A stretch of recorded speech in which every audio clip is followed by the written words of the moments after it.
আসসালামু আলাইকুম। রমজানের সময় শয়তান নাকি আল্লাহ বাইতে রাখে। তো শয়তান যদি বাইতে রাখে তাহলে এ নাচানাচি করে কেন?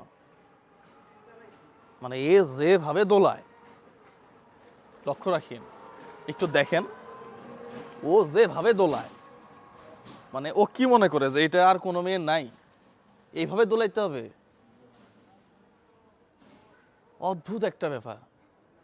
রমজান মাসে মানে উপর থেকে ওরে কন্ট্রোল করতে পারতেছে না, শয়তান সব বাধা।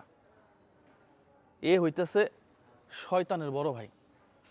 মানে এর চেয়ে শয়তান আমার কাছে মনে হয় যে এই পৃথিবীতে আর কেউ নাই।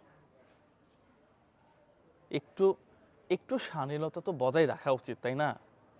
আমাদের বাচ্চা কাচ্চারা মোবাইল দেখে, আমাদের পরিবারের অন্য মানুষ মোবাইল দেখে, তো তুমি সারাদিন এরকম করবা? হ্যাঁ, তো এরকম করে তো ভালো কামাইছে, টাকাও কামায়, লাইফস্টাইল চেঞ্জ হয়।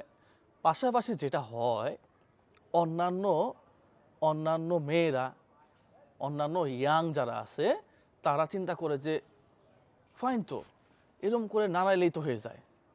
চাকরি করা, পড়ালেখা করা, হ্যাঁ, এই ভার্সিটি কমপ্লিট করা, এত এত প্যারা নেওয়ার দরকার কি?